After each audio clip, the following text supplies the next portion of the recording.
I didn't abandon my son. I paid the bills. I showed up for birthdays. I was home almost every night, and somehow he still grew up without me.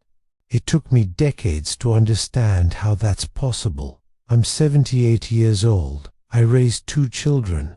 I worked hard. I did what I believed a good father was supposed to do. For most of my life, I honestly thought I had done enough. I wasn't abusive. I didn't disappear.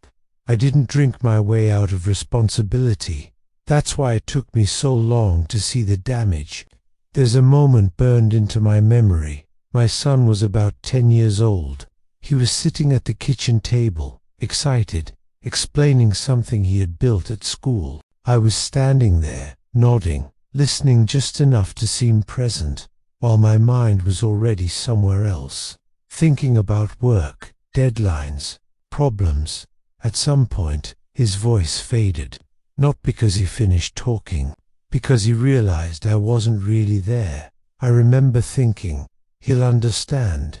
I'm tired. What I didn't understand was this. Children don't interpret absence logically. They interpret it emotionally. Here's the part nobody tells you when you're trying to be a good provider. Children don't remember how hard you worked. They remember how safe they felt being themselves around you. And safety doesn't come from presence alone.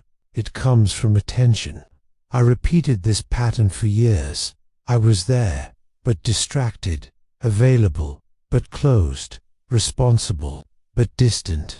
I believed love was proven through sacrifice, long hours, exhaustion, stability. What I didn't realize was that love is felt in moments, and moments don't wait. Years later, when my son was already an adult, he said something casually, not angrily, not accusingly. He said, "You were a good dad, just hard to reach." That sentence stayed with me.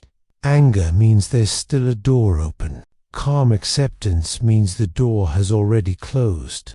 I know many men listening to this recognize themselves. You're tired. You're carrying responsibility. You're doing what needs to be done, and you're telling yourself you'll be more present later. Later feels responsible, but later is a promise children can't collect. So let me ask you something honestly. If your child described you to someone else today, would they describe how much you love them, or how busy you always are? I'm not saying quit your job. I'm not saying become perfect. I'm saying this. Presence is built in small, repeatable acts. Looking up when they speak, putting the phone down, asking one more question.